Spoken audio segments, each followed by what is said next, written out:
tailgate show. And you say Shot City, the tailgate show, the tailgate show, the tailgate show. And you say Shot City, the tailgate show, the tailgate show, the tailgate show. And you say Shot City, the tailgate show, the tailgate show, the tailgate show. And you say Shot City, the tailgate show, the tailgate show, the tailgate show. And you say Shot City, the tailgate show, the tailgate show, the tailgate show. Yo, what is up? Welcome back to another episode of The Tailgate Show. It's Double A, it's B Diddy, it's Air Jer, and it is none other than True Biscuits Gravy. What's up, boys? What's happening? What's the haps? What's the deal? What's the scoop? What's the skinny? Where it be? What it is? What it do? What it how? Did it how? Did it now? I gotta say, ever since I've actually applied the HITS philosophy to my everyday life, things have just turned around for the better. Life is more positive. Feeling better about my football team. Hits from the bong. Yeah, no.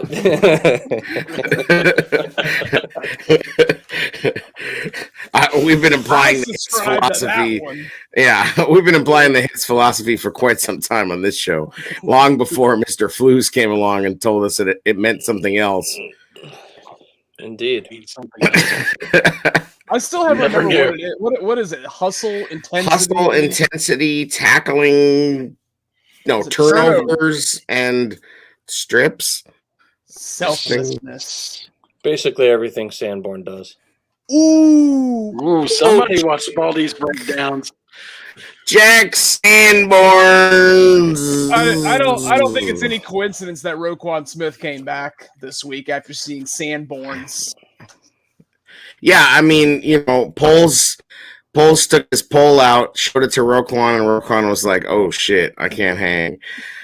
And then Jack Sanborn came along and was like, "Hey, homeboy, your job ain't safe." Sanborn is on the block, and he's like, you know what? I'm gonna bet on myself." As it turns out,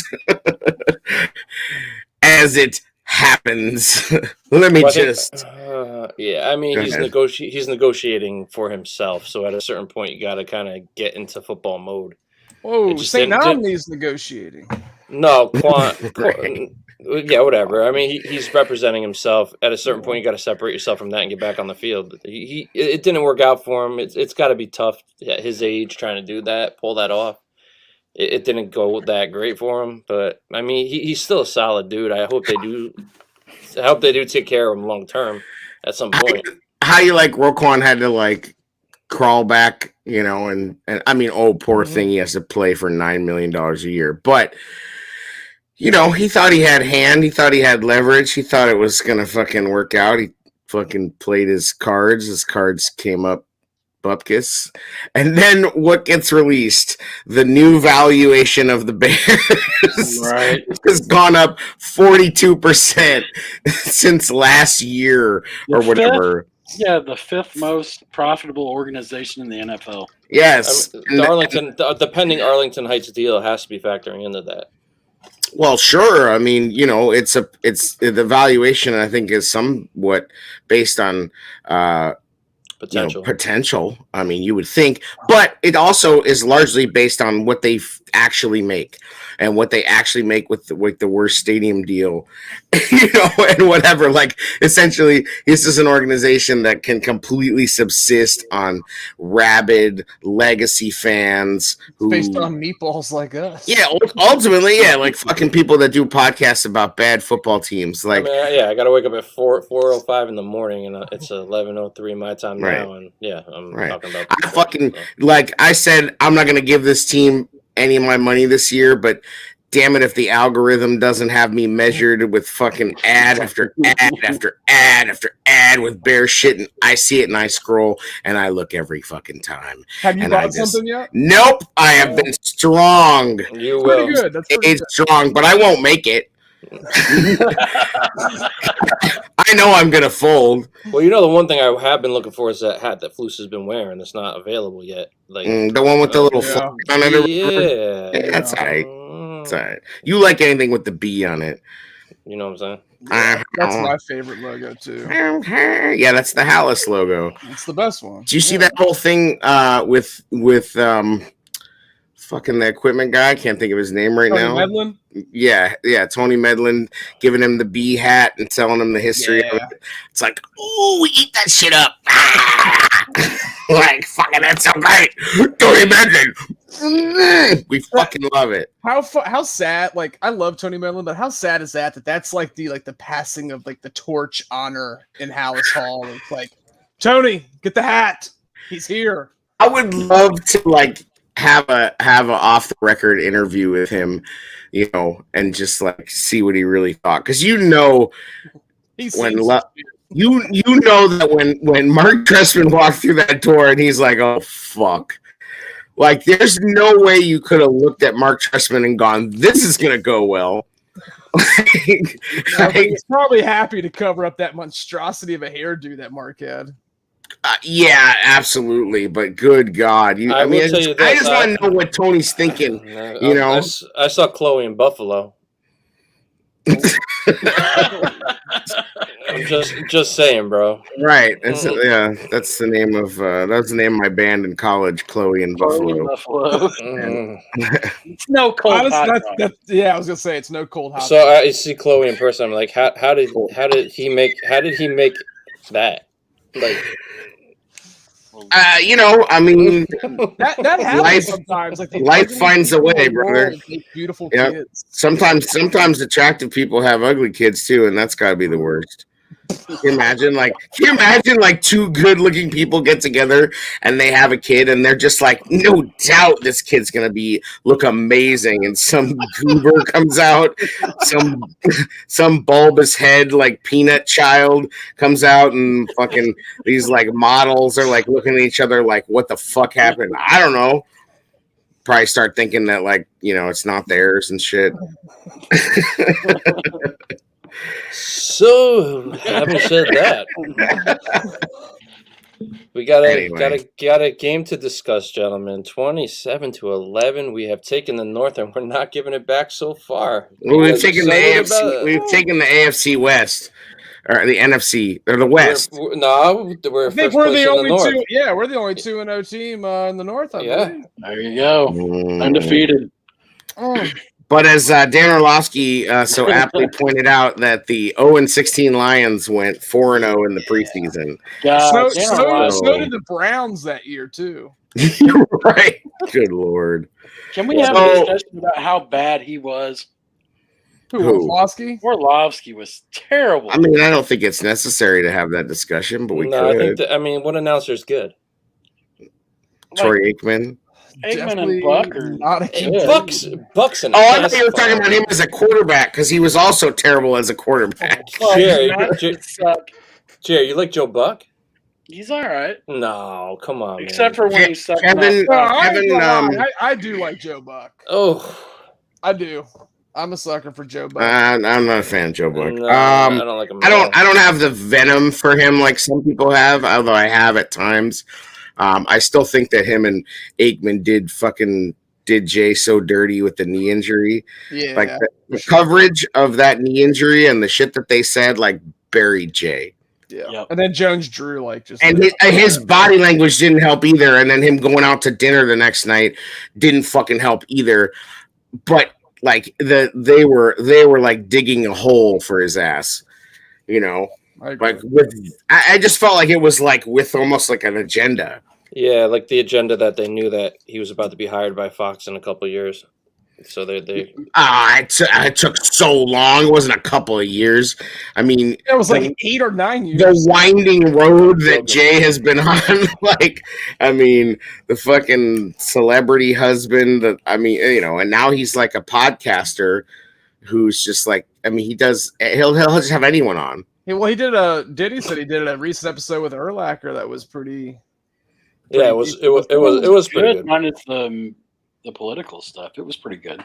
Well, but you know that's going to be a part of it. Whatever. Both those guys are about that life. That's fine. Not in your face with it, but yeah. No, but they're about that life, and there's nothing. It's okay. I don't find them to be assholes with it. Although me and Urlacher got into a little argument one time in some DMs about some shit, but that was about it. I don't fucking like, you know. I don't care what? Oh, I'm not gonna disclose any of that.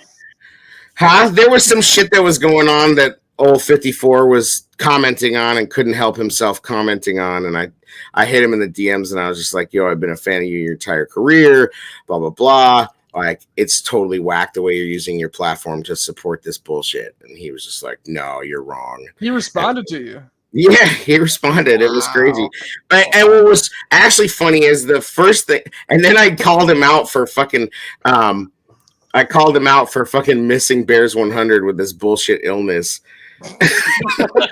Oh, we were in the shopping mall. It gets announced Brian Urlacher had diarrhea. He won't be. Yeah, he's on the poster and shit. Couldn't make the flight. I'm like, Gale Sayers is in there barely. Yeah, bro. Gale Sayers was like literally about to expire, and he made it. And Urlacher can't get on a plane from Arizona because he got the shits. Can't take some Pepto and get on the like. I ain't gonna lie, I've been there before, where you just gotta like shut down your entire. Well, you're there every night. But you're like, but you're that you're a normal person in that regard. If the reports are true, right there. Thank God I don't have any firsthand experience with your fucking like toilet lifestyle, because that'd be. Hit you up some pics in the messages. There was a game, guys. Just to let you know. Oh yeah, Seattle. How about the Seahawks? How about those Seahawks? I'll tell you what. Let me do a little overreaction here. Homer and Dallas are the new Marcus Allen and Bo Jackson. Hey, what are they? What? Seattle's running backs. Well, I'm just doing. Who are they? I'm doing what Bears. I'm doing what Bears. Dallas and Travis Homer. Yeah, I'm doing what Bears Twitter does every time. Literally, I don't know. I've never heard those names before in my life. I watched most of the game. Really? Because Homer did some cut-ups, man. Like. Oh, they were both there last year. Yeah, I'm just kidding. I just don't. I couldn't have named 5 Seahawks at all right now. You know who had a really rough game was their first-round pick, Charles Cross, at left tackle. He played pretty bad. Or the Bears had a great game. Oh, love that spin. Shit. Spin cycle. First-round pick. Pow. Let's go. Putting hits on people. Let's go over the 9 plays that our starting offense had. Oh yeah. Let's go over them. They look competent. They got points this time. First series, at first glance, looked a little rough, but then I saw that tweet from Jeff Schwartz where it said, with what the O-line was asked to do, it wasn't overly terrible, except for that one play by, was it Schofield? Schofield kind of blows, huh? Not too good so far. He's just a guy. He's a jag. He's both them dudes. Anyway, go ahead. I've said it enough. I mean, he showed so little that Colcomet did look good. But Schofield shows so little that they've now inserted Tevin Jenkins at a totally new position. So let's talk about that, Jer. You might as well see what they have. I don't think we were to that point, but premature biscuit. Go ahead. No, it's all right. We can do that. Jer, want to get into the trenches and discuss your breakdown on Jenkins? It's time for Jer's in the trenches, where Jer gets into the trenches and lets us know what's happening in the trenches. Pony style. So, Tevin Jenkins. In the trenches. He looked all right. I mean, he looked like a guy that's never played right guard before. In the trenches. That's not a bad thing. God damn you. I mean, he had some issues where he's too vertical at times. He needs to get down lower a little bit and then square up better in the trenches.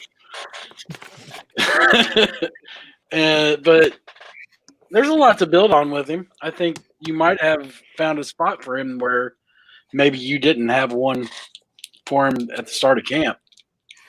Well, here's the thing. Good for him for going through all the bullshit. Everybody's saying that he was unmotivated and all this shit, He had to block all that. I just wish they'd give him more reps. I feel like he should have played longer. He had quite a few. Yeah, he played beyond the starters.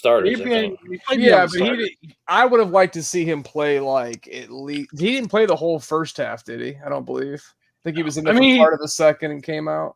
He played guard like a tackle, and he can't do that. he's got to get lower. You can't be in that upright position like a tackle is. I thought he did pretty good run blocking though. Oh, Overall. he's a good run blocker. I don't disagree with that, but his pass blocking as a guard it needs some help. Well, there were points in the game where Borum could have helped a little too.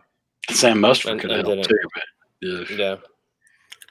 Well, I mean, that's a really inexperienced line, you know. it's an interesting thing though to think where we were at the beginning of training camp.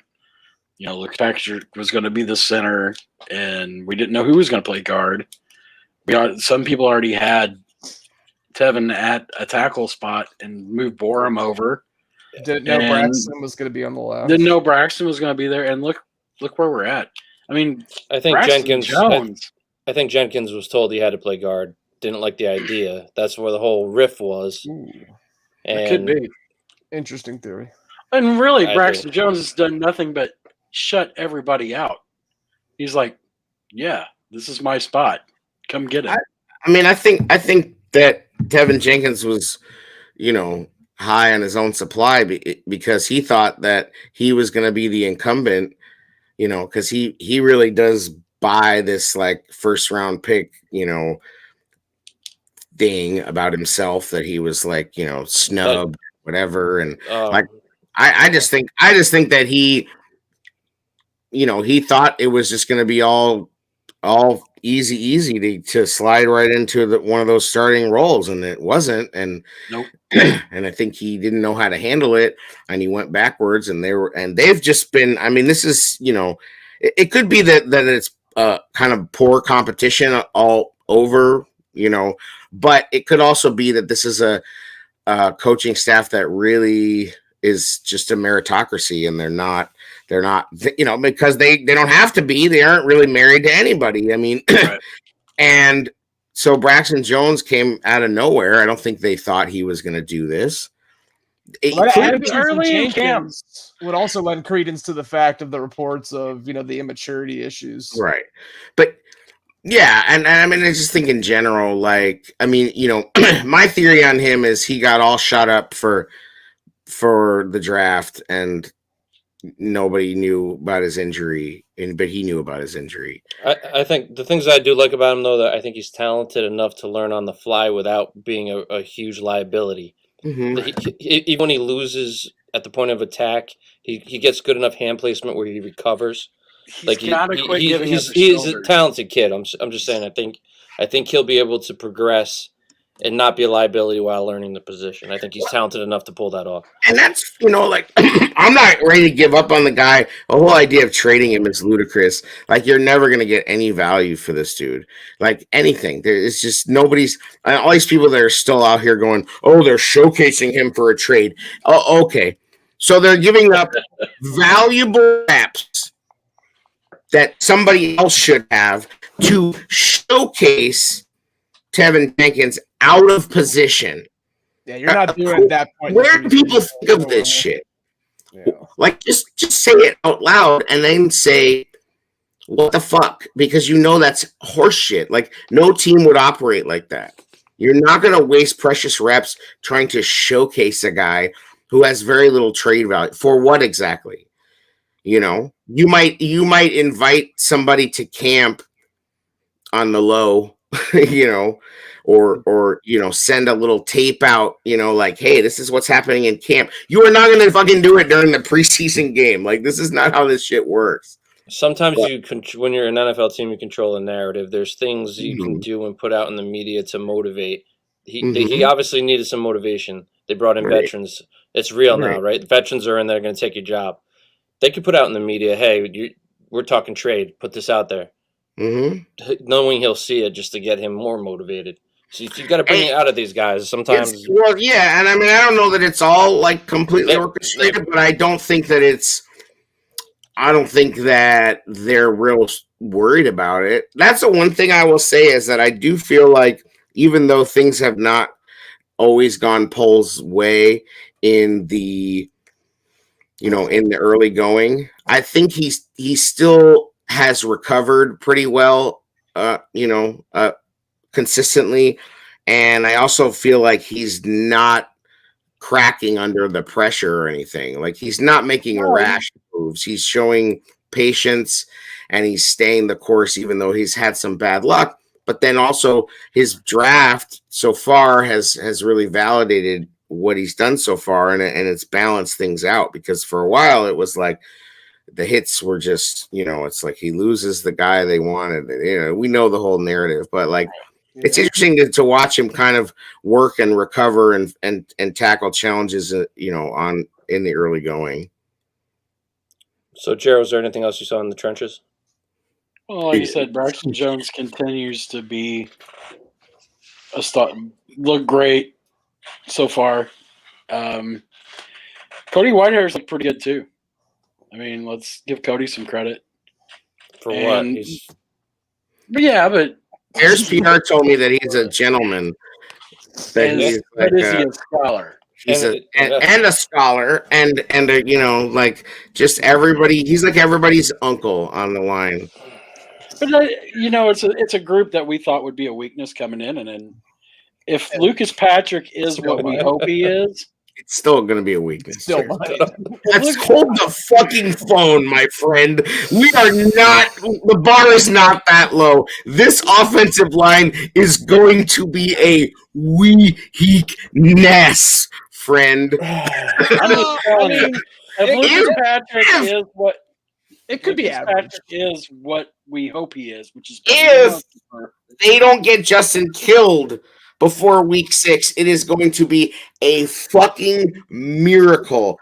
If Cleveland plays their starter Saturday, bro. If we see, remember last time we played them, we watched 2 games of like pseudo competent play calling and fucking offensive line play, and we're ready to like move these guys up to average. Fuck, it could be okay. I'm saying it could be okay. It may not be a complete disaster. Justin is still running for his life, and he doesn't know what to do when he does it. So there was a point where he had 7-man protection, and they blew the freaking protection. It's still not anywhere near. You got a rookie 5th rounder at left tackle. You got a declining last couple years Cody Whitehair at left guard. You got a career backup in Lucas Patrick at center, or Mustafa, who's been atrocious. If Patrick's not ready week 1, you got Tevin Jenkins playing a position that he's never played before at right guard, and you got Larry Brown at right tackle. I probably feel the best about at this point. Let's look at San Francisco's line. That's a lot of lot of ifs. Let's look at San Francisco's line. They're playing in first week. I mean, come on. This offensive line, I hope. I just don't want to be embarrassed. That's my only goal. Get better every week. Don't get Justin killed, and just don't embarrass us. That's all I'm hoping for. I can't believe in anything greater than that happening. And that's why the playing the Tevin Jenkins at right guard to showcase him was such a load of bullshit. Because at this point, it's about getting 5 guys on the field to gel, get those reps together, and hopefully get to week 1 and not get Justin killed. Shout out to Julian Davenport for getting cut today, you bum. Yeah, you were probably stay right there. Stay right there when you talk. It's perfect. Hey, yo, what? That's funny. This guy in the chat, or person in the chat, Polar Knights says, as a barber, I love the cam setup. It is like the evolution of beard growth. I just shaved tonight too. Nice. Funny. That dude is as stoned as we are. Nice. That's what he thought of.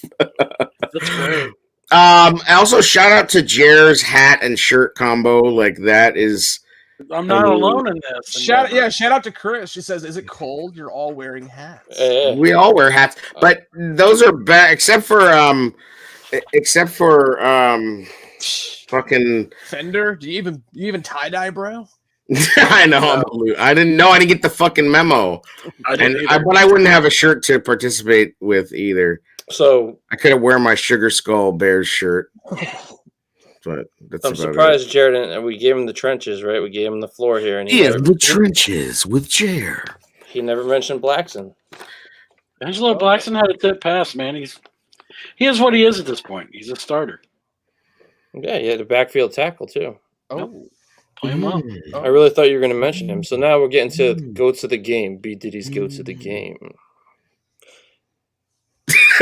All right. Goats of the game. There it is. There it is. We got our movie voice guy. Oh yeah. It's time for goats of the game. Did you so, lose it? so good. Do you like kitty cats, like the real voiceover guy? Never forget it. In a world where goats are in the game. There it is.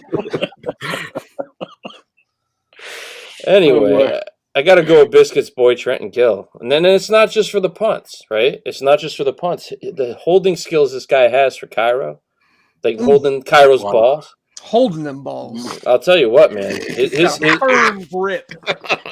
He's got some athletic hands, man. He's a good holder. He's a freaking very, very savvy punter. Cocoa butter. The hang time. I mean, I really broke down the film on this kid. Yeah, what?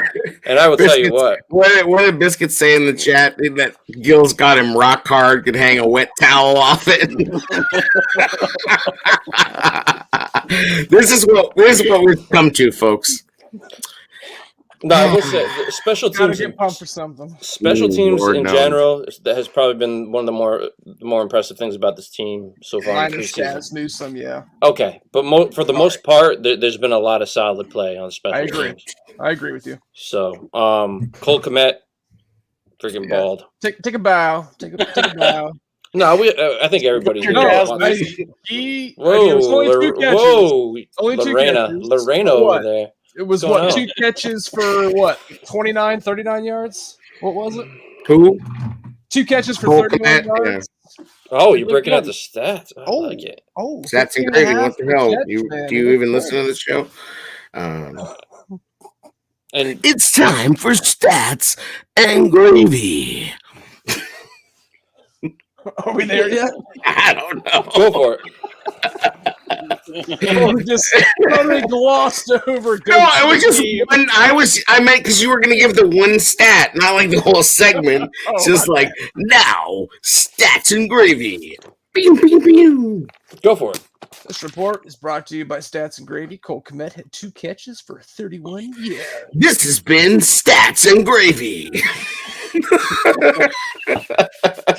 Back to Brian for more. Go to the game. Oh, we're just throwing it all over the place. Oh, That's my right. goodness. Damn. I mean, Tongus, Typical right? Tom. Tongus. Ooh, Ooh.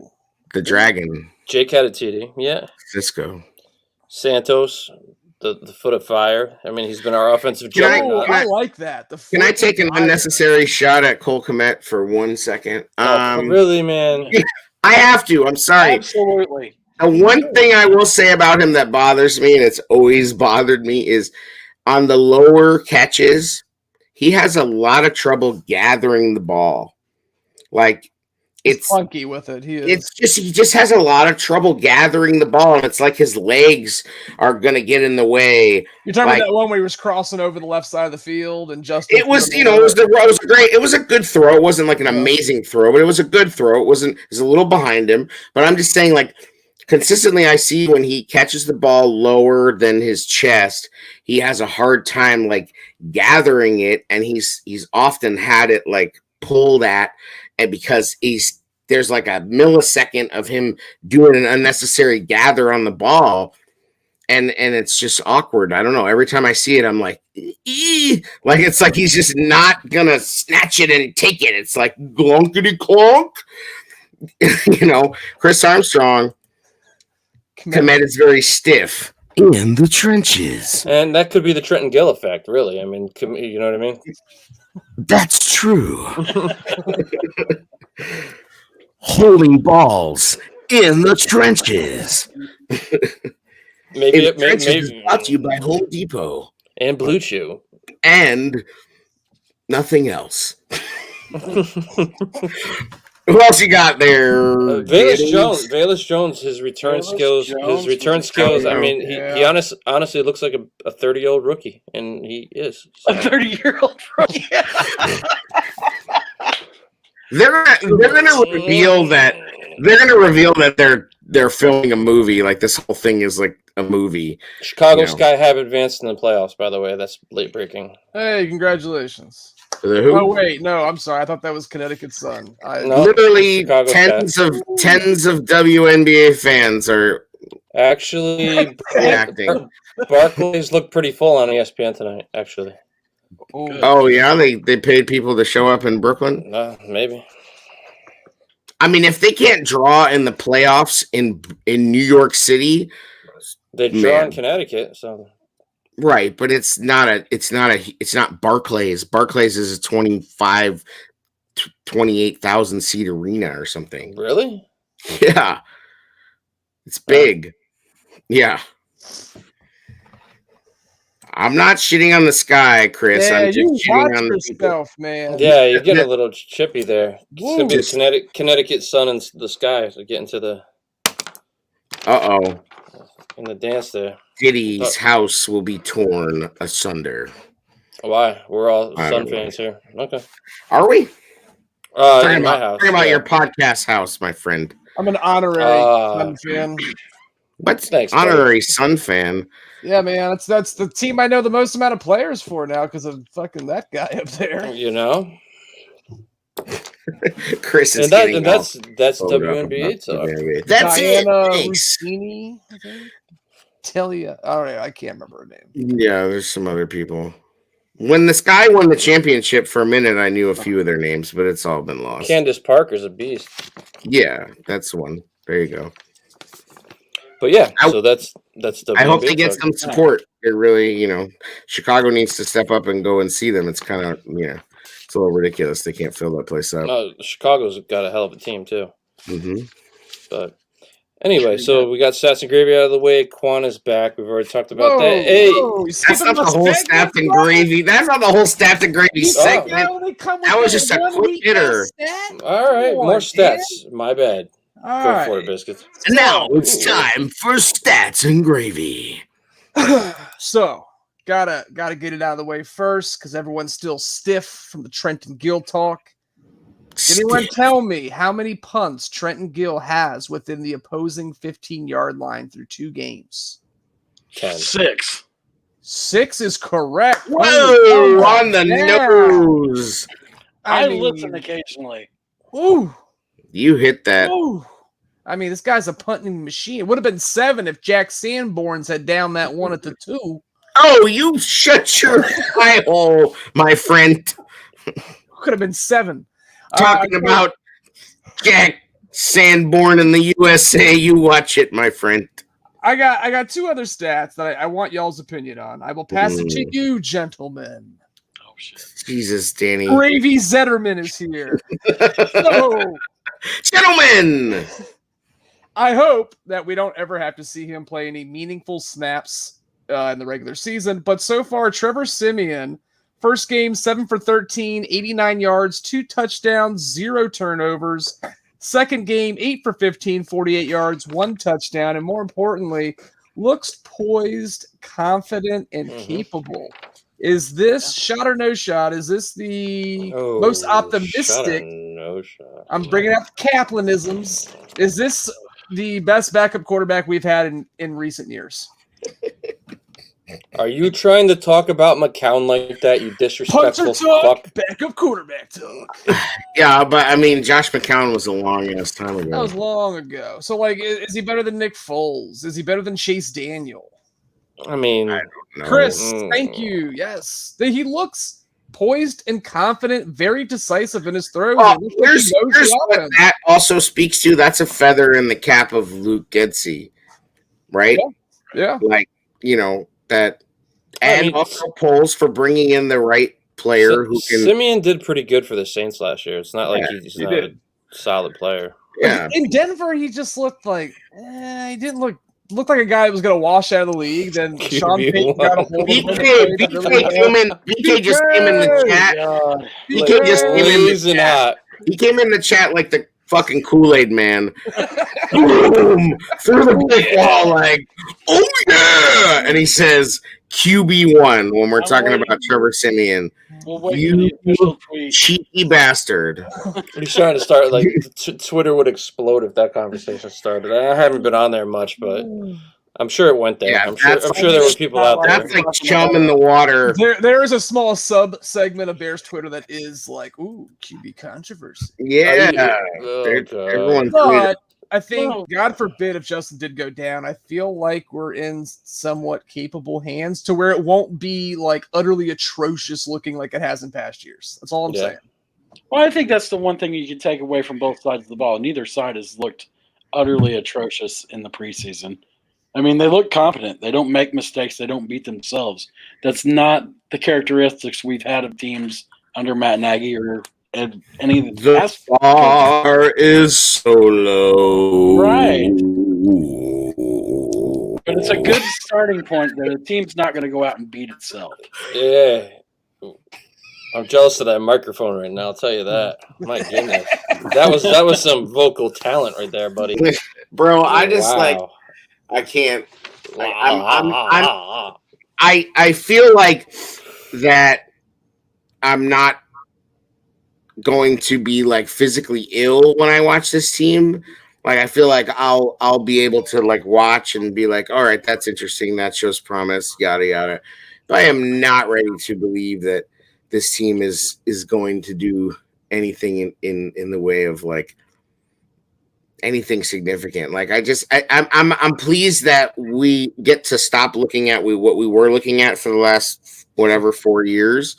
It's nice to look at something different, but I can't really get with It's the a narrative. team that has an identity, maybe. Identity, they've bought in, and they won't be embarrassing. I think. Bro, like I just feel like you guys are just trying to make this feel like a real thing. It's late August. This is what we got. It's This team has an identity. We've seen nothing. You made Diddy walk away. Here, last year, me and Jared were talking about an identity after, like, what was it, Diddy? Like week 2, we were talking about We have literally identity. Well, nothing. you have a coach that's willing to stick with it. I understand, Jared. I understand what you're talking about, like how they're trying to adopt Flus's mindset and build an identity, right? But like, as far as like a football team that has just been running vanilla for like 9 plays in a second preseason game, I can't really say I've seen an identity on the field as far as I think if you schematically. watch them, I think Defensively, I think you see a brand of football that's promising. I guess. I mean, it's just it's always going to look different, and teams often get this first year coach juice. Yeah, I know what you're saying as far as like the mentality. Do you think this team will identity-wise. be able to run the football effectively? Yes or no? Yeah, but they did that last year, and a lot of good it did them. Consistently, effectively, and actually stick with it. Stay ahead of the sticks running the ball. That's what I like. There's running it and piling up stats that are ultimately meaningless. Yeah. And then there's running it and actually moving the sticks with it. If they can, if do I think they're going to be able to consistently move the sticks and stay ahead of the sticks with it? I don't know. I'd like to believe that, but they're one injury away from playing like a forklift driver. I mean, and I hope Monty doesn't come out slow either, because this is kind of a new offensive line here, and like he has. Oh, well, and apparently he needs no practice in this new. I mean, no reps. I'm just saying he hasn't played know much with he's- these guys. So I know, but I just like I don't know. I mean, it's not like he's what we like hope- he's LaDainian Tomlinson where you can right. just take Well, the. here's what we hope. Play. And we've said this before, but what we hope is that it doesn't matter who the running back is. We said this before. My hope is that the offensive system and the offensive line plays so competently that it doesn't matter, that we can have a random guy go back there and be effective, because everything works so well, just like San Francisco and like Denver. I know everybody that Shanahan. Right. That's the goal.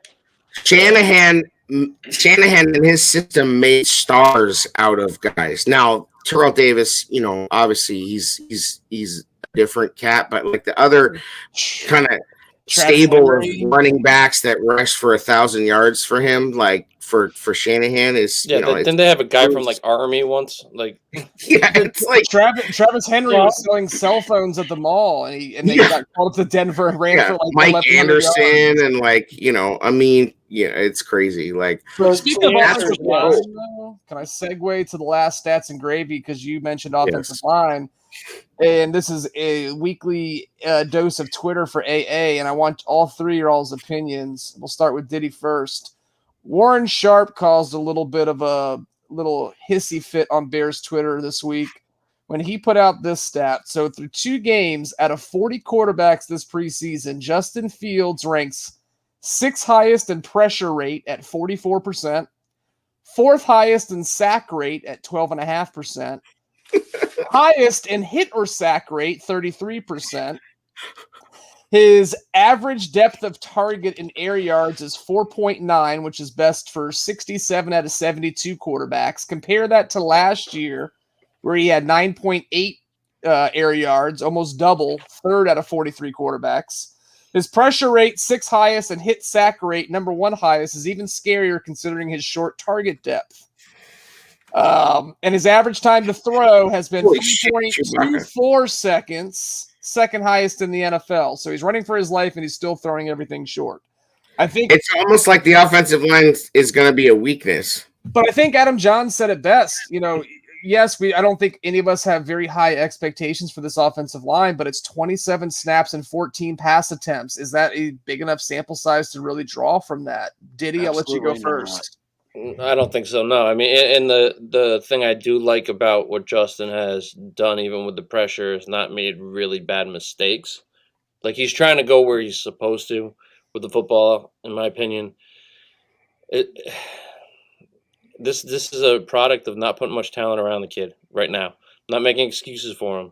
If he was throwing interceptions with this stuff going on, I'd be a little more concerned. But all those stats you threw out there were offensive line not holding up statistics. Yeah. So I think it's going to be that kind of season, though. At the same time, I want to see progress from him. But you can't expect. He's what he has to. What he has to overcome. It would be impressive if he had like a top 10 QB. If he has a top 10 QB season in football, we've found our guy. Yeah, like 100%. But I just want to see progress from him. It's going to be tough sledding for him all season, though. His clock is so fucked right now from last year. It's absolutely like and he's questioning all his instincts, and I think he's getting back to feeling more comfortable with the offense, but I don't think there's any real way to overstate how fucked they just fucked with him so much last year, and that Cleveland game fucked with him, and everything just fucked with him, and it's gonna take a while to learn the new stuff and unlearn what he did. But I think Diddy made a good point, though. You haven't really seen him make like erratic decisions and horrible throws that he shouldn't be making. I mean, he's not off his back foot, throwing it well. Yeah, well, a lot of people have said that his footwork has improved. And just overall his mechanics and his operation is better to the point where even he's doing hard counts and successfully executed a hard count to get them to jump off sides. I mean, just stuff like that is progress, and I think it's progress for slowing down his mind right now because I think his mind is so Chris in the chat says hopefully Patrick and Jenkins can give him space to step up. I think that's an accurate statement, but I will also say he has to learn how to step up and not step up to escape. He did that at Ohio State, though. It's not like he did, but it's different, in the sense it again where he's trying to get break contain on the outside. Right. There's openings up the middle that he needs to take advantage of, and hopefully he will. So Jared, what's your takeaway from that then? I want to hear Pony's thoughts. I think the sample size is too small. You really don't have a good feeling of what the starting offensive line is. You have some ideas. I think, if Lucas Patrick is better than Mustafa, and Jenkins can develop quickly, it might not be as bad as we once thought it would be. I just like And I'm not saying it's going to be all pros all over the fucking field, but I'm saying is that, you got a better than 45 to 50% shot that you're going to be okay. But I also think the difference in Ohio, when I was talking about him in Ohio State, the difference was Talent. his receivers were getting separation. yeah. Our O line can hold up. I just don't know Okay. how much separation our receivers are going to get. This is Ohio State. This is Besides the rest Mooney. of the Big Ten. Right. Besides Mooney, mean- who's really getting clean. Downtown St. Bro. Oh, that's true. What the hell? I haven't seen much from him at all. I haven't really seen I that much. saw an end around. That was about it. Yeah. Like, Evidently, he's doing Yeah, stuff. here's the other thing is that, and I think this is true, Purple is too, that by the way. they are running vanilla offense. Yeah. They're not going to show they're not going to put a bunch of tape I out there. disagree. They're showing a little bit. Their Yeah, goal is because to they have run. to practice some of it, but I'm telling you, I still think they're showing pretty vanilla Right, offense. basic I think looks, a but lot of people would agree. what with I took away from it so far is that they're going to run you sideline to sideline and soften you up the middle. So you're going to have to big pause, but you're going to have to guard every inch of the width of the field. You're going to have to guard every bit of it because you're going to run screens out there. You're going to run quick game out there, and then if they start, softening up and covering those outside edges, boom, right up the middle with the running back. Don't soften up. Trenton Gill will get you nice and stiff. no, I am interested. I am interested to see what Getsy wants to do with his offense because I think he is going to coach to what he feels the strengths. And even though there doesn't look like there's a ton, it's going to be good to just see well played football, well executed football. Right. I just feel like that at this point in time, he's got a lot of trash around him, and at least he's still looking like a quarterback.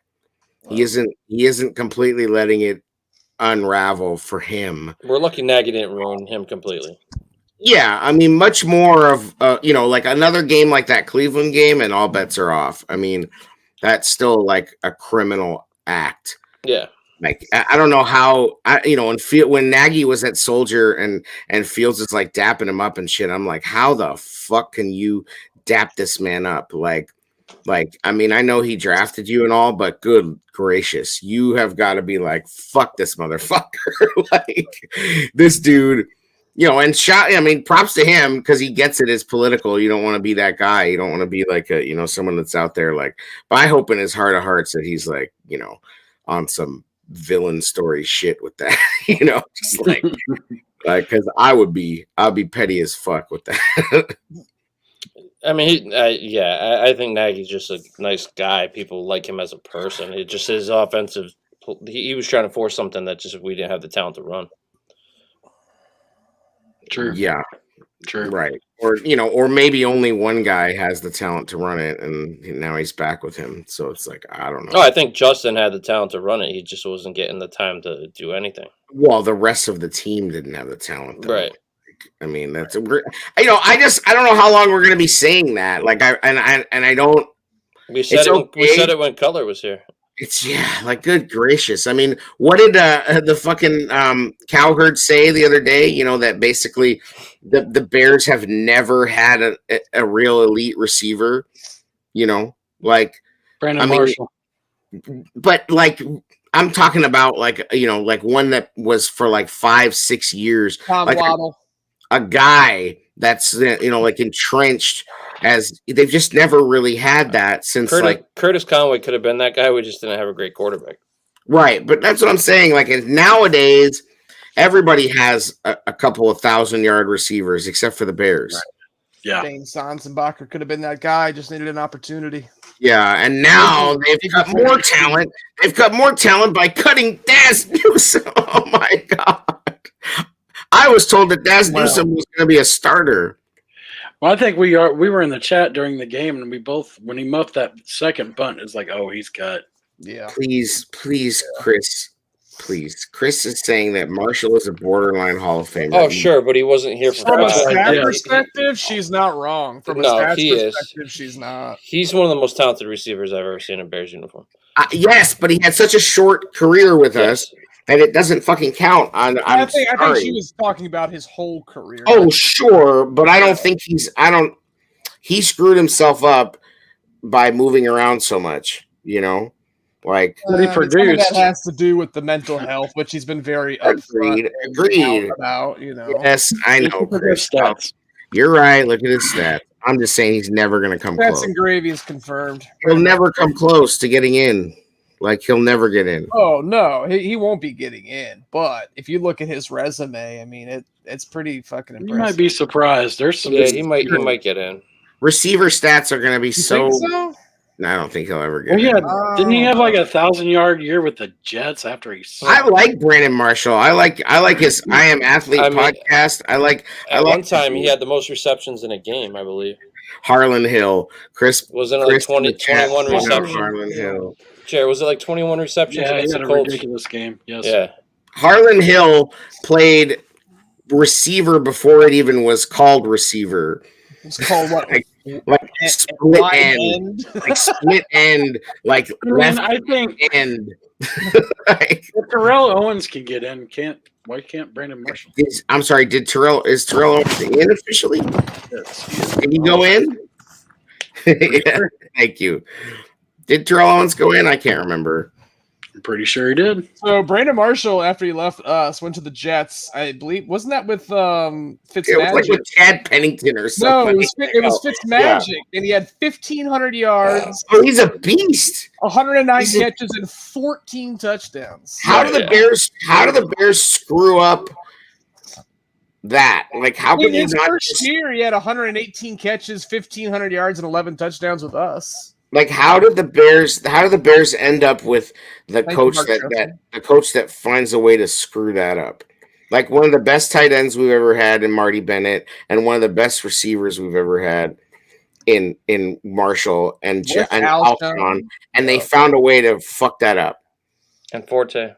Yep. And Forte. Like, the 2013 offense was one of the best offenses we've ever seen from a Bears team.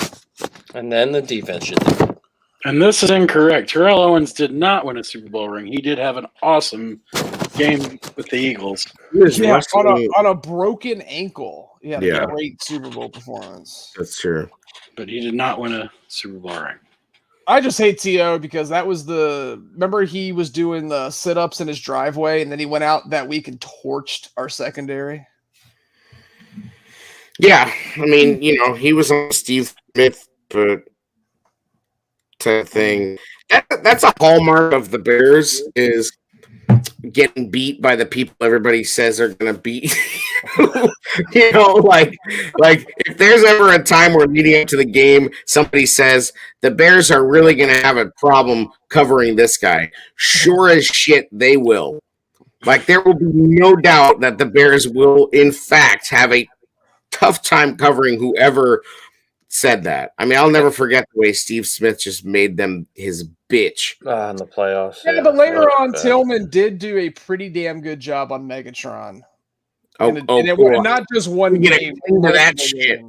How long are we? All those important games we played against Detroit, where Tillman was a Detroit team. Then I know, but come on, bro. Like those were. I've talked punter talk and backup quarterback talk. I'm not beyond like clinging to meaningless shit against Detroit. My friend. Are there any guys that got waived? I mean, I was wrong about that, sir. I'll take that. I'll fall on that sword. But is there any guys that got waived that you guys? I know Bo Peep Keys for you. Biscuits must be tough.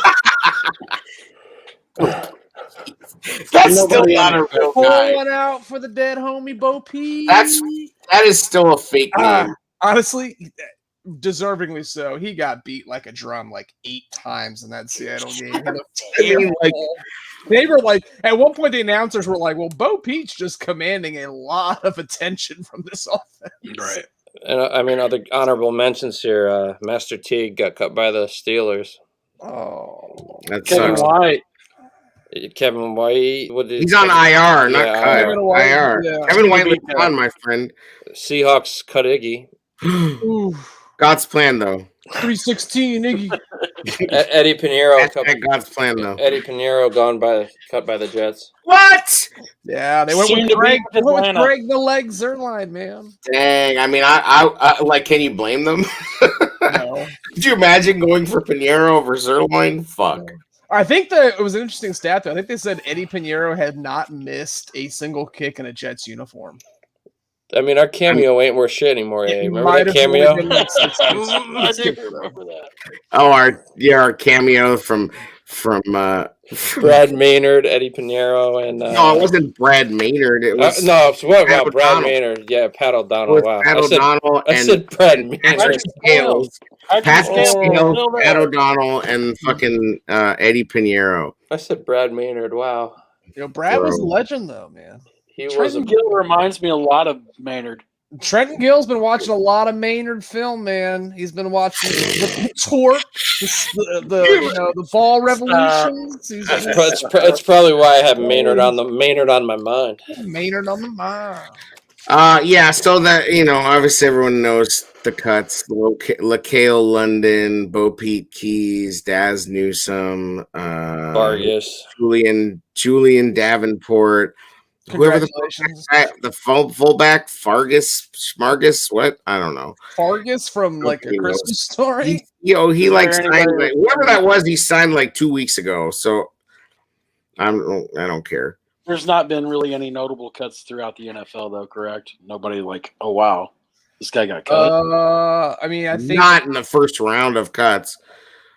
there was a couple semi-decent ones today. Who? Well, I mean, Packers All-Star Geronimo Allison got cut by the Falcons. That was What? The Bears should pick him up. No that cap. was- I'm that not was even pretty kidding, big. bro. If the Bears don't pick him up, then don't you think they should pick him up? Fuck it. Getsy knows him. He can't be worse than what we've got. Sadly, I could see it happening. I mean, at least I've heard of him. Like, what was the one? I want to be the team that has a wide receiver core that has Geronimo and Equinemius in the names. There you go. The Raiders cut Kenyon Drake. That was probably the biggest one. Yeah, that's probably the biggest one, but we're not. Chris Armstrong in the chat, Illini Allison. Chris Armstrong is our resident Illini fan. That's true. There's also a couple more. Wide receiver Tavon Austin, former first round pick. Tight end Chris Herndon. Is somebody going to take a flyer again on Tavon Austin? Probably. And wide receiver who tore. I think he was the one that torched us that year. Albert Wilson. Was he Oh, the one that killed us in that was like Miami, Miami. right? Bears fans have been on Albert Wilson since 2018. Like, they've been wanting Albert Wilson, and he just keeps going to other places and not doing shit. When he was at Kansas City, everybody thought he was coming over with Nagy. Remember? Yep. Right, but then he went to the Dolphins and he torched them in Miami in the fucking Miami. the South Beach fucking hangover game. We don't have He any had like shade. 70+ yard touchdowns that day. Well, he came from Kansas City and then went to Miami. We wanted him because he was a KC guy. Got And fucking fucked up by that terrible quarterback. What was his name? Oh, Yeah. Brock Osweiler. Oh my God, Brock Osweiler has beat us with the Broncos. He's beat us with the Dolphins, and he's beat us with the Texans. we got smoked by Brock Osweiler, huh? 3 times. we've got Albert Wilson. His name is freaking Hellcat. Yeah, Pringle, Byron. right? Yeah, we basically have him, so we're good. Yeah, has he played? I mean, has anyone stats I and haven't. grading?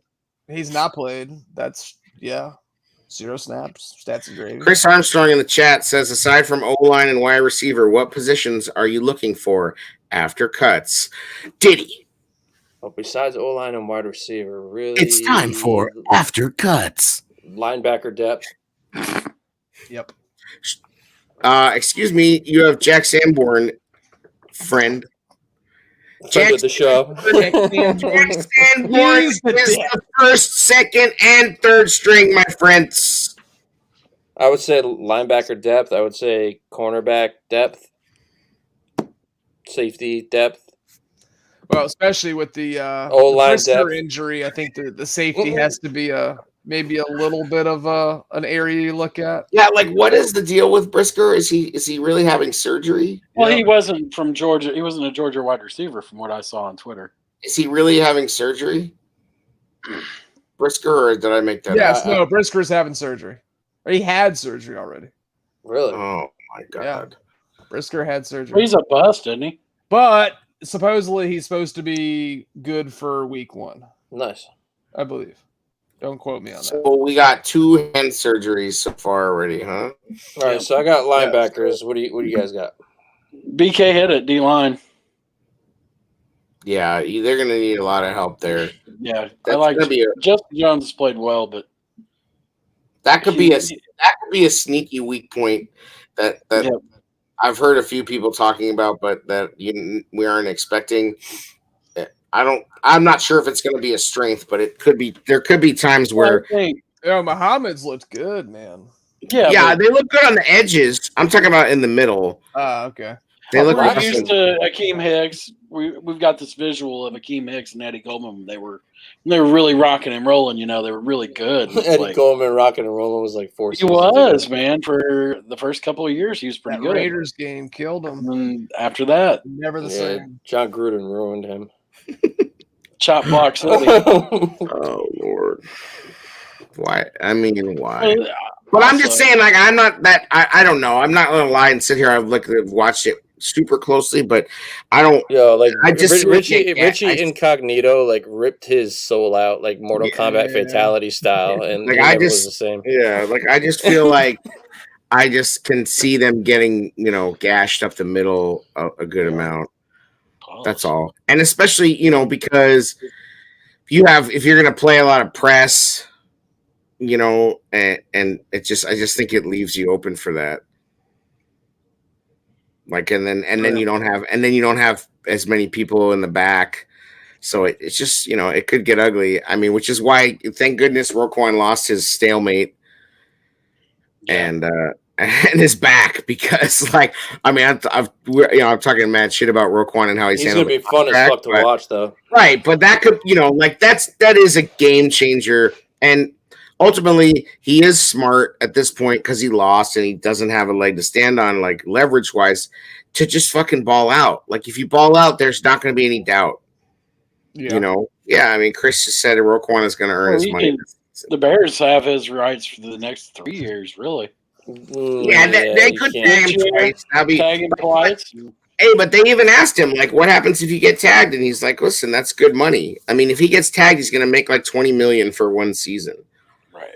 Like, He's always handled everything with class, though. He kind of has. Like, he shows up. Except for that little bitch ass. You know what though? Ripped from his diary. That didn't bother me that bad though.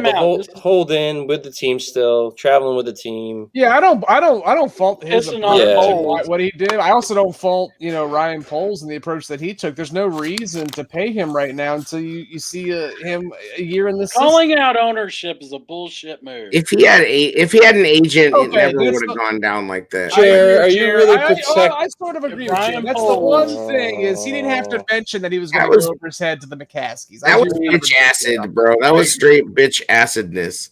That was straight fucking trick ass Mark behavior, bro. Like, not cool to write that little bitchy trick letter like that. Get out of here. That wouldn't have been something that an agent would have ever recommended. Talked to the McCaskies either, has he? I don't fucking know, but you just don't do that. Like, even I think from Pole's situation, you don't pay him now. You see him a year in the offense. Is his price tag really going to change that offense? much? He's playing offense. I'm sorry. Wait, what did I say? In the offense, it's all good. Roquan's just that good. I don't. Yeah, you get to see him a year in the defense. Do you really think his contract is going to be any different if you're paying him this year as opposed to next year? No. Is his value going to skyrocket after a year? It could be. He's already asking to be the highest paid. I don't know why we're being defensive for the team against Roquan when he was representing himself. If the agent put out a statement like that, nobody would have thought twice about it. We can't expect him, like, you can't hold him to a standard. I don't think an agent would have. Let me finish my thought. Oh, okay? right. He's representing himself. He's representing himself. Sure. We don't want him to get emotional in the process, right?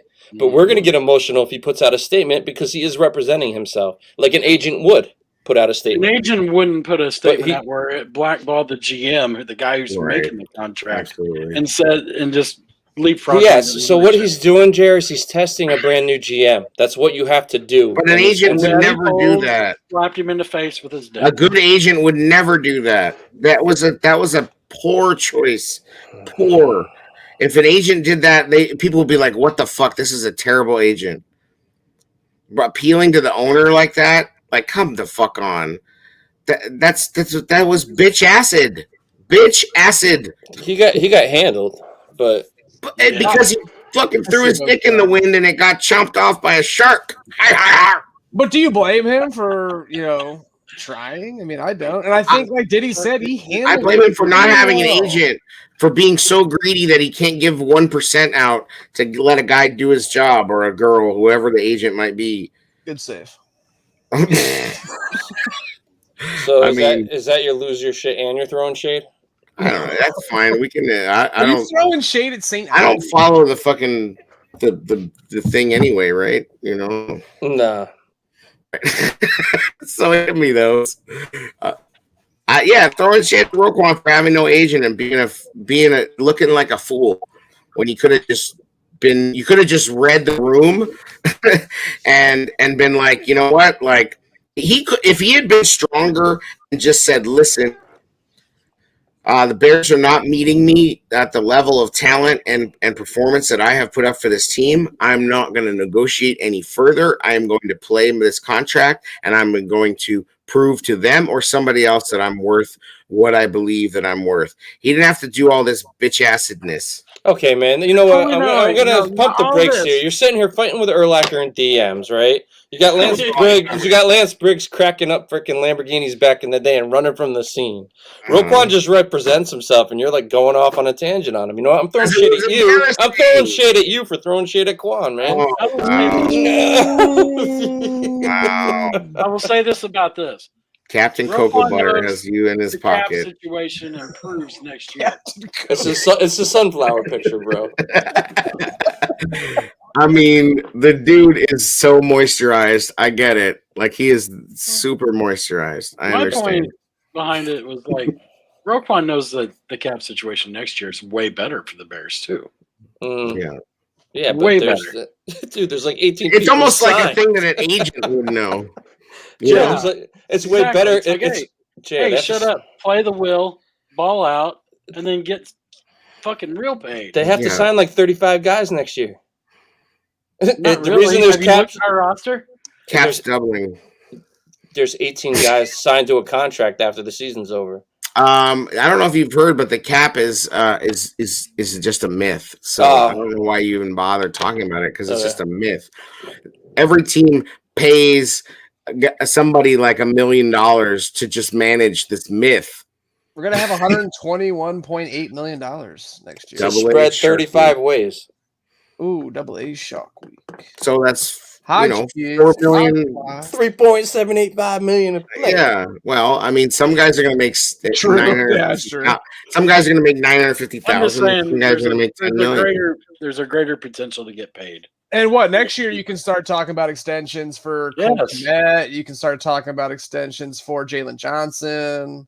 What do you think what is your prediction for Jalen Johnson? Like, I kind of have this weird feeling that he's plateaued already.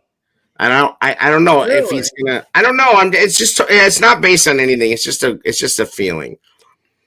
Like, and I'm just curious if he shouldn't. All signs point to him doing well in this system. I'm just not sure if like the arrow is still 100% pointing up on him or not. Am I out of line for saying that? It's going to be hard. It's going to be hard. Pause.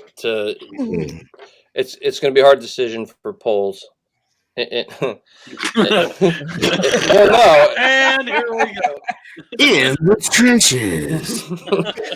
No, it is because you don't know what you have in Kyler Gordon yet. You know what you think you might have, but you can only pay so many guys at certain positions. So Is Kyler Gordon healthy? Does anybody know?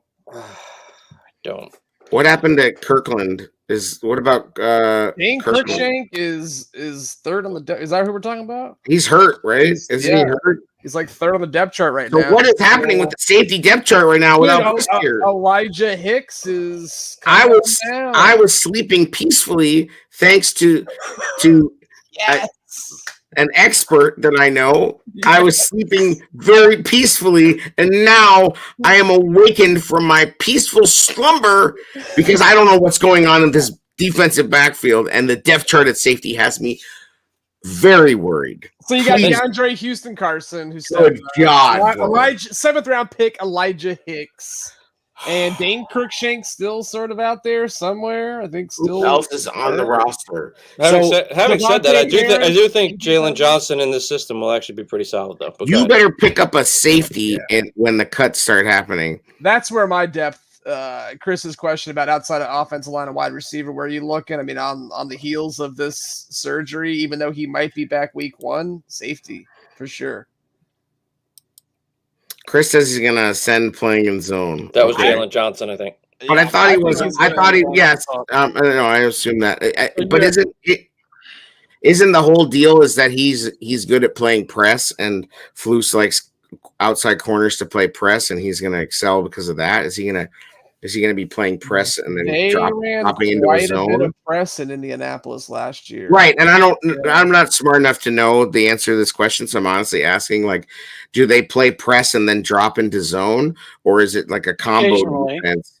Is it a combo defense where the outside kind of plays like a hybrid man?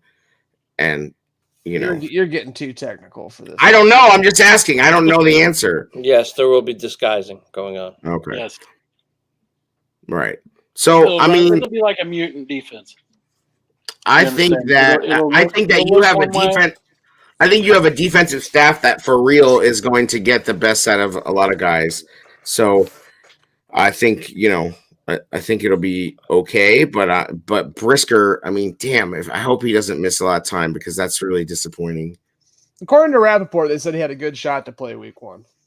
That's why they went ahead and had the surgery. But he's going to miss week 1. You rush him back.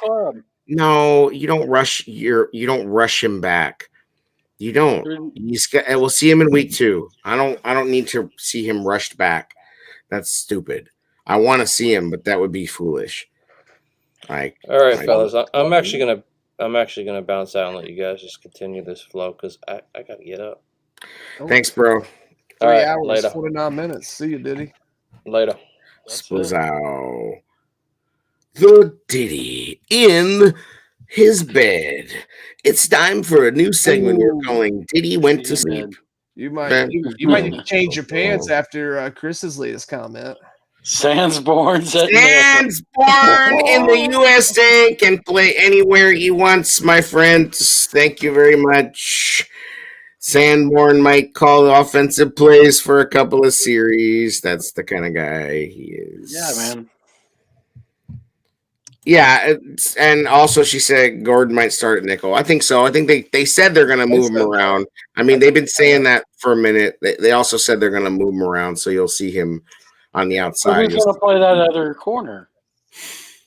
Well, he said he was excited to play nickel. Who's going to play the other corner right now? Right now, it looks like Kendall Vildor. Kendall Vildor. Yeah, it looks like it.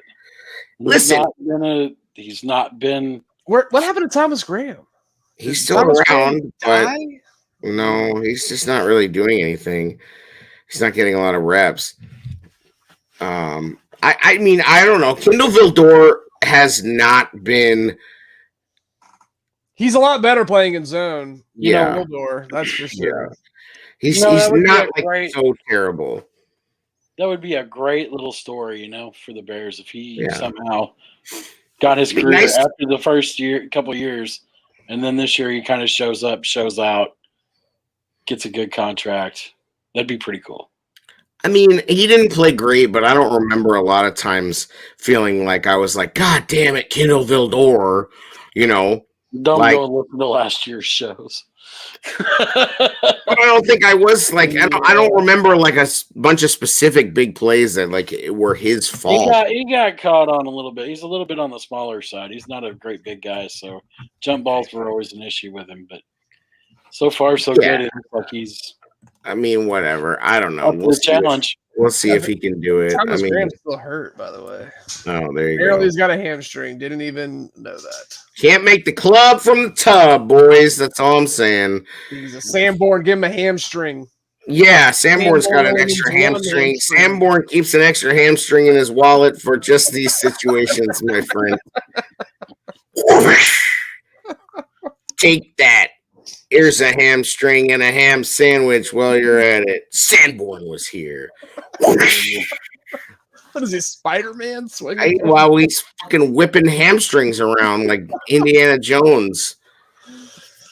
Oh, Christian, he sucked often. No, I don't think Graham. No, talking about Vildor. Oh, She's talking about Vildor. 110%. She's right about that. Yeah, I'm just saying I don't remember like cursing his name vocally.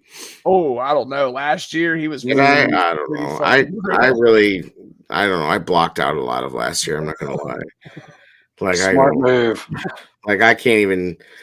I don't remember a lot of specifics about last year. I think it's just self-preservation. That's like Jared at his cold hot dog concert. Doesn't remember a whole lot. No, just Cold Well- hot dog was hilarious, dude. woke up. You had to. I mean, I walked up to this. And this It is looked like a crowd of like 3. It and was like hilarious. some shanty setup they had. Like, All right, they set had, the like, a scene. head- Set the scene because this is our tens of listeners don't know what the fuck you're talking about. Okay, so Like- we went this weekend. We went down to the caverns in Tennessee. Mhm. Went to watch Humphrey McGee and Disco Biscuits. Humphrey. Humphrey's McGee. That's a You know, Chicago That's band. not a man. real Yeah, band. That's not It is a real band. You know who loves Humphreys McGee is Hub. The Arkish Oh. family loves the Hub Arkish and Arthur Arkish love them some Humphreys McGee. Jared, did you run into Hub at the Humphreys? No, but I did hear Humphrey. actually They there don't was even have a lot- the H. It's What is You'd be Humphreys. it? surprised Oh, how much Humphreys. Bears talk was actually going on. Oh. Between Cold Hot Dog and Humphrey McGee. So Say it. we're walking through the lot. Okay, we set up our tent. We walk through the lot. I heard you. And I'm did like, say what the that. fuck is going on with this? So I walked up on this and I just couldn't help but laugh. It's like, oh, I've got to get this on film. These two guys, one's playing air guitar, one's like doing the worst beatbox ever. And they got this sheet hung up and says, cold hot dog. It's like, And what what else? the fuck is going on? What was and they were the really one hot. guy wearing? You have to The other fucking guy was Oh, yeah. wearing a fucking hot dog outfit. yeah, with like no pants though. Like he was wearing only the hot dog So outfit. weird. He had a pair of It was Chuck so Taylors on with Yeah, the bro. hot dog suit. He was in it to win it, my friends. It was so weird, and I was Like I the respected it. I was like, the you're going all the psilocybin way. the psilocybin was flowing, my friends. Guaranteed. Like the mushrooms were large enough to build a house and live in, like fucking Papa Smurf. Okay. Side like- note: if you ever get a chance to go to the caverns in Tennessee, go. It's a great place. It's a great venue. Great views. I mean, when you have the chance to see Humphreys McGee, just go. I would. 4 Just- BK. 4. Just go. So that if you have a chance to navigate yourself on over to Jared's Instagram and see The Cold video Hot Dog in their full regalia. in all of weird. their It's so glory. good. Yeah, like if these people were to do this in front of a bank, they would be in jail so fast. Like, you know, if they did this within 100 yards of a school, they would be in jail so fast. But because they are in like the fucking like stony hippie fucking enclave, they were just lauded. They were a novelty. Yeah, they weren't even like, but like they were a novelty, but also they weren't even like anything out of the ordinary. Like, you know, it's like, oh, there's another couple of people just being absolute fucking lunatics. Yeah. You know, like Let me record this. just like some wall lickers. Yeah, know. Jay, how are the BK says the caverns of Indiana in the trenches? How are the trenches in the caverns? Are they deep? What goes on in the caverns stays in the Yeah, caverns. Actually, they've got an outdoor amphitheater and they have a amphitheater inside of a cave, which is really cool. I mean, shit, that sounds fucking awesome. Like, It's I'm not badass. even gonna lie. You got bars Like, on each side of you. yeah, It's cool. like 58 degrees in the summertime. That's pretty Chris badass. says, you degenerates have been fun tonight, but I need to bounce. Catch some of you on Twitter, except for AA, who's retired. That's right. You won't catch me on Twitter. Sorry, Chris. But Chris, thank you for joining. But hey, don't you have some shade Providing to the throw their hot biscuits in the chat. What? Don't you have some shade to throw their biscuits at the Listen, I got a lot of speaking shade. of Twitter? I got a lot of shade. Speaking of Georgia wide receivers, my first shade, is all the haters who came after Ryan Daddy Pose for taking What is this a voice? weapon. It's my southern drawl. My Panthers fan. don't show this to that other realtor. That's all I'm going to say. All the Don't haters. show this video to her. Like, All I do a haters. podcast. Be like, just The haters. Coming after Daddy Pose for taking a weapon, an absolute weapon. Woo! Trenton, Bartholomew, Gill, because we've already seen. Can Yes, I get a hallelujah? Hallelujah. My other shade is to 3 guys who I will not mention, who told me that I was crazy, told me I was a dreamer, who told me that Tyler Huntley would absolutely not get a starting opportunity, and he looks like the best quarterback in the preseason. Statistically, he's going to get a shot next year. The Baltimore Ravens. This is now a Ravens time. Let's just restate the statement you just made. The best quarterback in the preseason. That's right. Everybody knows opportunities are born in the preseason. You ask Iggy about that. You ask him. Yeah. He'll have plenty of time to respond. Shade He's towards pretty a much certain Georgia wide receiver. yes. Chair, if I just gone down a trail of too much something. You went somewhere. What the hell you're talking about? Georgia wide receiver. What Yeah, I Georgia have wide receiver? no idea what you're talking about. Like, I don't even know what you're talking about. Maybe that was Diddy then. I have no idea what the hell you're talking about. Yo, yeah. Let me just go back. I don't know into if the I can even archive. name you a Georgia wide receiver. Ex-Georgia wide receiver. Ex-Georgia wide receiver, Javon Wims? No, the one that everybody said we should have drafted. Okay. There you go. Yeah. Okay. Damn, man, I really am high. So what are we talking about? Wait so till you hear this shit. I'm an idiot. I should have listened to UAA and stayed off of Twitter for my mental health, but I got on Twitter. And some peon who was also doubling as a Trubisky truther still to this day Sweet Jesus. tried to tell me he was going on this big fucking tirade that George Pickens should have been the pick. He was the best player available, and we blew it. And when they picked Brisker, yeah, shut the fuck up. They don't know what they're talking about. But my whole point was, okay, and I even told him, I said, look, you could end up being right, but we don't know. It's literally the second fucking preseason game. Yeah.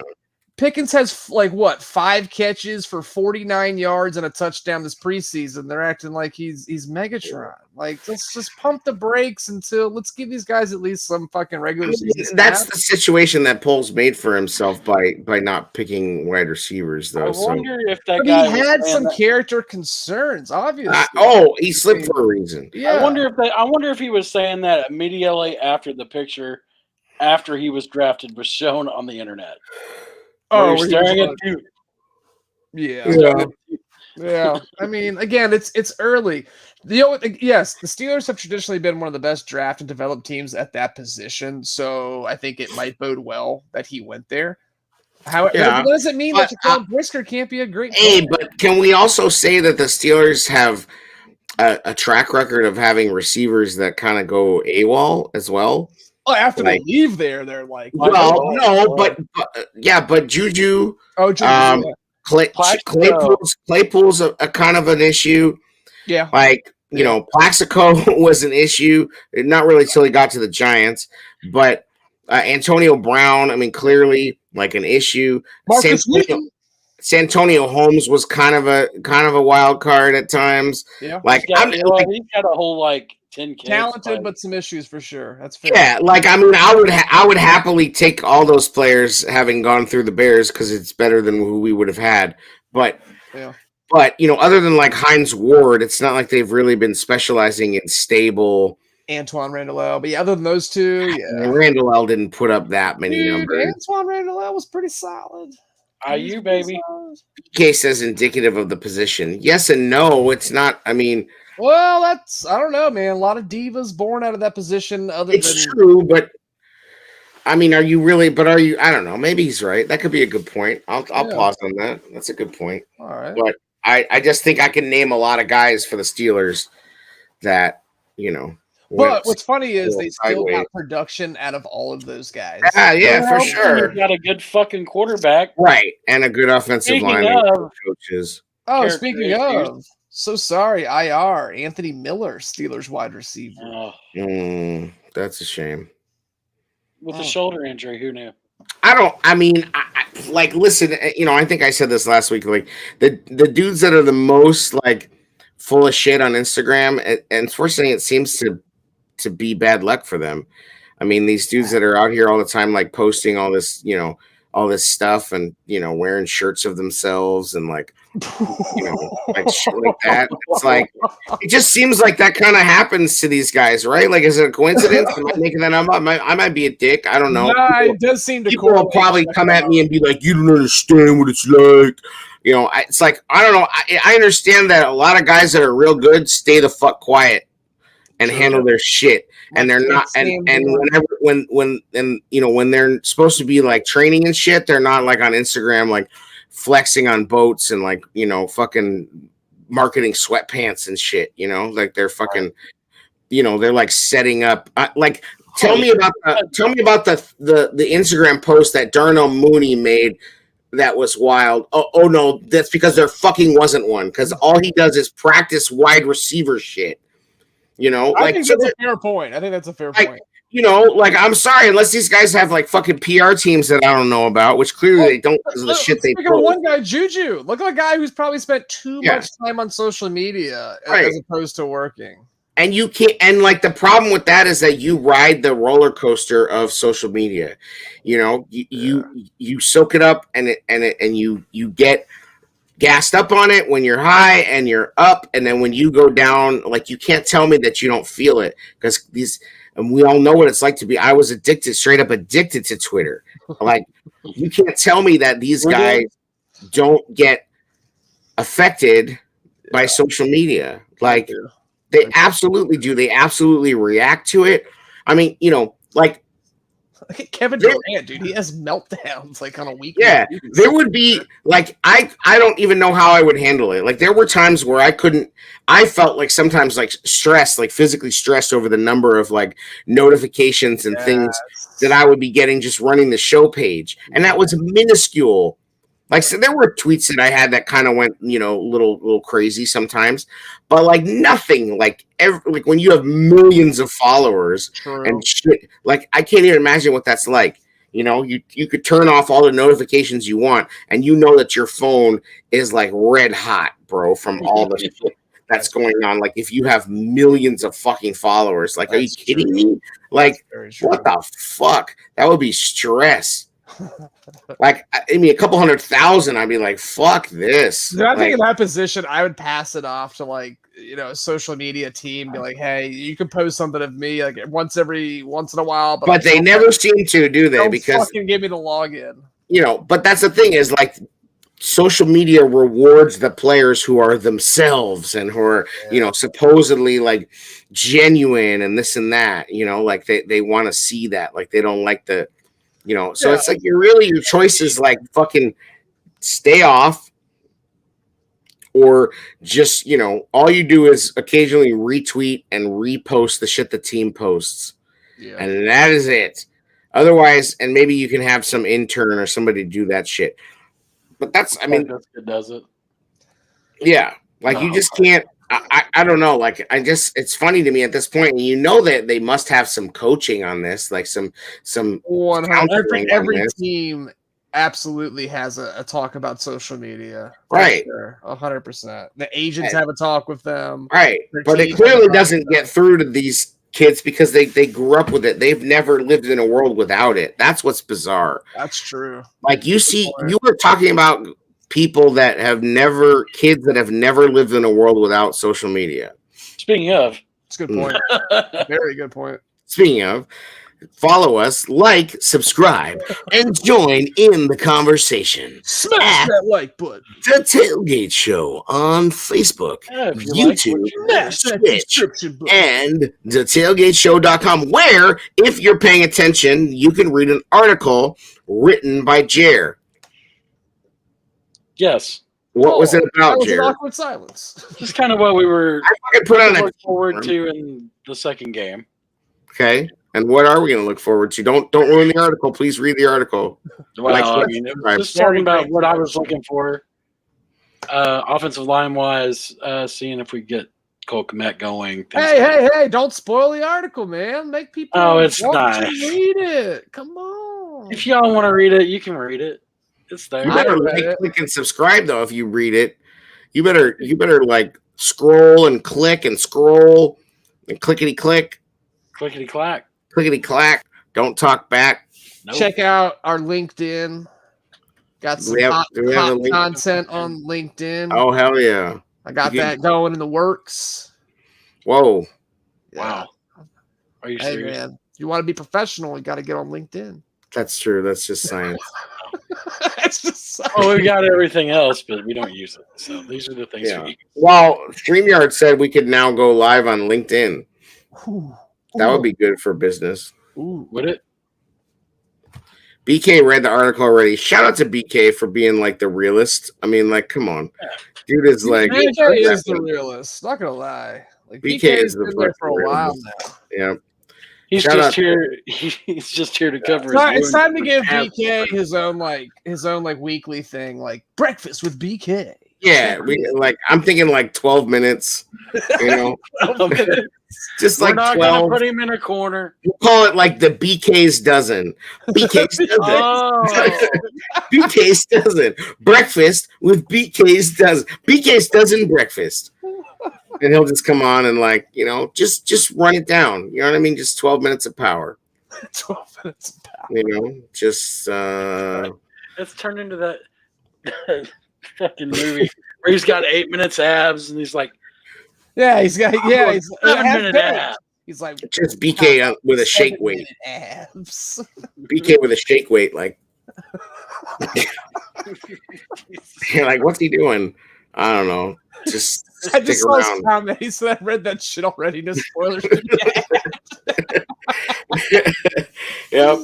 That's the best part of only having a few Thanks for reading listeners. it. That's true. That is true. Yeah. But that's yo, It we was got a dramatic- dreams. We got dreams of taking this to a national audience. We've bled for this. We sweat for this. that's true. We have. I mean, when you think about all of the sweat, Think about bong rips equal gibberish for 2 minutes and 10 minutes of silence. Yes, that's fine. That's what You don't this find that. pod brand is That's about. more space. That's more space for the ads to run.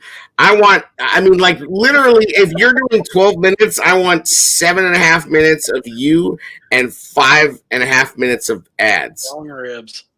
Like, I want 10 ads, you know, 10 ads easy in 12 minutes. Just monetization. I mean, yes, he's in. I love this. That we just made a new deal. I mean, the network just keeps growing. I mean, that's HR is gonna be God. so mad at we you. just keep grinding. We just keep grinding and stacking, guys. I mean, how many W's can there be? I mean, I'm just wondering, like, if I'm there's. waiting for the first one. I mean, how can we hold them all? This is, you know, it's like a Stanley Cup. I'm really hoping that this supplements my income.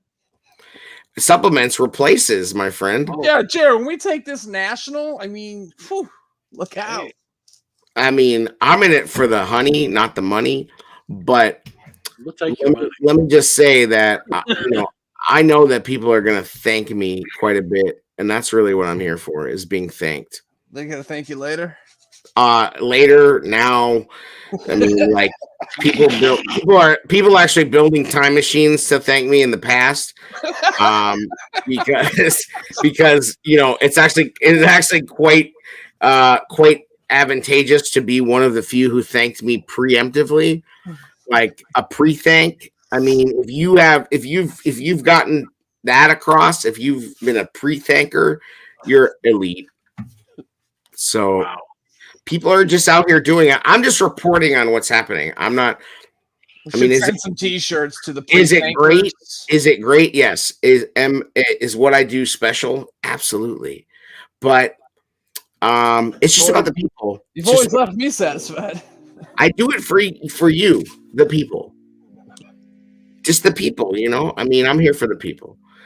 But they do thank me frequently. It just is what it is. Perfect segue to the outro. Jared, did you have any shade, man? I can't possibly have shade. You guys have thrown so much. You gotta have something.